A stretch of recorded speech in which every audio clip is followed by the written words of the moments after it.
Hello student. So this is exercise 8.3 and this is question number first, second and third. Okay. So before starting this exercise, I have also told you about the formulae that are being used in this exercise. Okay. If you have not seen my previous video, then you can go there and check out the introduction part of this chapter. Okay. So you can find out the formula that is related to this exercise. Okay. So now first question we have given. Tell profit और लॉस, also find loss और profit percent. ठीक है, देखिए loss profit एक अलग चीज है, loss percent profit percent is a different thing. ठीक है, यानी पहले हम लॉस या प्रॉफिट निकालेंगे, उसके बाद ही उसको हम परसेंट में कन्वर्ट कर सकते हैं. सो हमें फर्स्ट क्वेश्चन दे रखा है, फर्स्ट पार्ट है ए. ठीक है, देखिए जब हमें प्रॉफिट कब होगा, ठीक है, प्रॉफिट होगा जब हम कोई कॉस्ट प्राइस यानी जब हम कोई वस्तु ऑब्जेक्ट खरीद के लेकर आएंगे और उसे ज्यादा में बेचेंगे. ठीक है, तो selling price minus cost price. तो जो प्रॉफिट होगा that will be selling price, यानी जब आप सेलिंग प्राइस ज्यादा पे बेच रहे हैं. ठीक है, और जो आप उसने खरीदा है आपने. ठीक है, जैसे कि यहाँ पे देखिए, यहाँ पे तो पहले हमें तो प्रॉफिट और लॉस परसेंट फाइंड आउट करना है. ठीक है, ये फॉर्मूला होता है इसका. यहाँ पे देखना है क्या होगा. और जो लॉस होता है, ठीक है, लॉस होता है यानी कोई आप आर्टिकल खरीद रहे हैं और उसे कम में बेच रहे हैं. ठीक है, यहाँ पे सीपी ज्यादा है, यहाँ पे एसपी ज्यादा है, यानी सेलिंग प्राइस आपकी अगर ज्यादा है तो आपको प्रॉफिट, अगर कॉस्ट प्राइस ज्यादा है तो आपको लॉस होगा. देखते हैं यहाँ पे क्या हो रहा है. ये लिखा है गार्डनिंग शीर एक इक्विपमेंट होता है गार्डनिंग के लिए. ठीक है, bought for ₹250 and sold it for ₹325. तो हमें प्रॉफिट हो रहा है, यानी खरीदा तो इतने में था और बेचा इतने में है, तो हमें प्रॉफिट हो रहा है, यानी ये वाला फॉर्मूला लग जाएगा. ठीक है, तो profit equal to selling price, और सेलिंग प्राइस कितनी है 325 माइनस, और इसकी कॉस्ट प्राइस कितनी है 250. ठीक है, ये आपको क्वेश्चन में से ही पता लगाना पड़ेगा कि सेलिंग प्राइस और कॉस्ट प्राइस क्या है. बॉट मतलब खरीदना यानी सीपी. ठीक है, 250, सोल्ड मतलब बेचना तो 325. तो माइनस कर देंगे, ये कितना आ जाएगा 5. ठीक है, ये 5 में से 0 5 इस तरह से सब्ट्रैक्ट करते हैं. ठीक है, 2 में से तो 5 जा नहीं सकता, कैरी करेंगे 12, 12 में से 5 7. ठीक है, तो 75 विल रिमेनिंग, मतलब mean 75 will be the profit. Now we have to find out the profit percent. इसका भी फॉर्मूला देखिएगा, इसका फॉर्मूला होता है प्रॉफिट अपॉन सीपी इनटू 100%. ये फॉर्मूला होता है. ठीक है, तो प्रॉफिट कितना आया है 75. ठीक है, अपॉन सीपी, सीपी कितनी है यहाँ पे 3 सॉरी ये है 250 में उसने बॉट किया था इनटू 100%. ठीक है, जीरो से जीरो ये कट हो गया, 5 5 जा और 5 2 जा, उसके बाद 5 1 जा और 5 15 जा, और 15 2 जा कितना हो गया 30. तो 30% is the profit for question number A part. Okay, so now second part we have given a refrigerator bought for ₹12,000. ठीक है, I hope you have write down this thing. ठीक है, तो मैं इस तरह से रिमूव कर देता हूँ इसको. अब इसका जो बी पार्ट है, ठीक है, now B we have given B part. B, a refrigerator bought for ₹12,000 and sold it at 13,500. इसमें भी प्रॉफिट हो रहा है, हमने खरीदा 12,000 में है और बेचा इतने में है.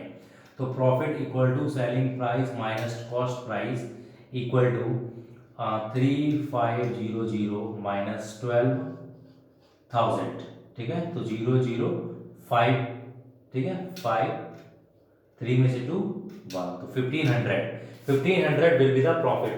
Now we have to find out the profit percent equal to profit upon CP into 100%. तो प्रॉफिट 1500 अपॉन, ठीक है, सीपी कितनी है 12,000 इंटू 100%. ठीक है, कहीं कहीं अपॉन की फॉर्म में भी आ सकता है. ठीक है, अगर डिवाइड नहीं हो रहा है तो एक फ्रैक्शन की फॉर्म में भी आ सकता है. आपको अगर मान लीजिए इम्प्रॉपर आ रहा है तो आपको उसको मिक्स में कन्वर्ट करना है. अब देखिए 3 जीरो से ही कट हो जाएंगे, 1 2 3, 3 जीरो कट होगा, यानी 150 डिवाइडेड बाई 12 ये बच रहा है हमारे पास. ठीक है, तो देखिए 3 4 जा और 3 5 यानी 50 आ गया. अब 2 से कर रहा है 225/2, तो यह आ जाएगा 25/2, और 25/2 यानी 25 का हाफ कितना होगा 12.5. 0.5%। इस तरह से पॉइंट देखिए हमारे फ्रैक्शन में आ गया तो हमने इसको डेसिमल में कन्वर्ट कर दिया। तो this is the part B, means we have a profit first, then we have find out here profit percent. Okay, now the second question we have given convert each part in percent. ठीक है, ये जो ratio का जो part दिया हुआ है that we have to convert in a percent form, percent की फॉर्म में कन्वर्ट करना है। ठीक है, देखिए convert each part of the ratio in percent form. तो पहला पार्ट देखिए सेकंड का फर्स्ट पार्ट है ये 3:1। कैसे कन्वर्ट होगा, बहुत सिंपल है। ये 3 देखिए अपॉन में क्या लिखना है हमें, अपॉन में लिखना है 3, ये प्लस कर देंगे 3 + 1 4 इंटू 100%। ठीक है, तो ये कट हो जाएगा 4 25 और 25 3 या 75%। अब 1 को भी कन्वर्ट करना है तो 1 अपॉन क्या आएगा 4 इंटू 100%। ये आपको समझ में आ रहा होगा ना, 4 कहाँ से आया, 4 यहाँ से 3 + 1, मतलब जितने भी रेशियो में होंगे उन सबको प्लस कर देंगे। 3 + 1 4 और 4 से ही कट जाएगा 25।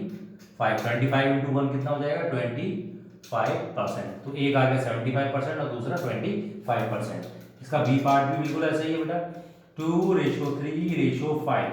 ठीक है, तो सभी पहले हम किसका निकालेंगे 2 का निकालेंगे, क्योंकि अपॉन में क्या आएगा 10 कैसे आएगा 2 + 3 + 5। ठीक है, परसेंट में कन्वर्ट करना है तो इंटू 100%, एक जीरो से ये करके कितना आ गया 20%। ओके, अब हमें 3 का फाइंड करना है तो 3/10 इंटू 100। ठीक है, जीरो से जीरो कट हो गया, ये कितना आ गया 30%। ऐसे ही अब हमें किसका फाइंड करना है 5 का फाइंड करना है तो 5/10 इंटू 100%, जीरो से जीरो और ये आ गया 50%। तो ये कन्वर्ट हो गया each part of this ratio को। ओके, तो इस तरह से हम इन क्वेश्चंस को करेंगे। ये ए पार्ट है, this is B part. Now moving on third question. Third question we have given, third we have given population of the city decrease from 25,000 to 24,500, we have to find out the percent decrease। ठीक है, तो देखिए percent increase और decrease का एक formula होता है percent decrease. यहां पे परसेंट इंक्रीज आ जाएगा अगर बढ़ रही है तो, ठीक है, equal to original minus change. ठीक है, अपॉन ओरिजिनल इंटू यहाँ पे इंटू 100%। ठीक है, तो ये हो जाएगा। अब देखिए परसेंट डिक्रीज हम कैसे निकालेंगे, परसेंट डिक्रीज। देखिए पहले कितनी थी, पहले 25,000 थी, अब 25,000 से 24,500 हो गई। तो 25,000 minus 24,500 divided by original, original कितनी थी 25,000 और इनटू 100%। जब इन दोनों को माइनस करेंगे तो 500 आ जाएगा, अपॉन 2 जीरो से ये 2 जीरो कट हो गया, अपॉन 250। ठीक है, ये जीरो है बेटा, डोंट फॉरगेट, और ये 2, यानी 2% का डिक्रीमेंट आया सिर्फ। ठीक है, we are getting only 2% decrement. ठीक है, ये 2% का डिक्रीमेंट आ रही है। ये इस तरह समझ में आ गया होगा। पॉपुलेशन जो है वो डिक्रीज हो रही है from 25,000 to 24,000, find percent decrease. तो हमने इस तरह से लिखा लिया, अगर इंक्रीज हो रही होती तब भी यही फॉर्मूला होता, percent increase equal to original minus change, मतलब जो भी निकल के आएगी। ठीक है, डिक्रीज इस तरह से माइनस कर देंगे। ठीक है, जो बड़ी होगा उसमें से माइनस कर देंगे हम, तो वो आ जाएगा परसेंट इंक्रीज। तो ये आएगा फॉर्मूला। ठीक है, this is the third question. Okay,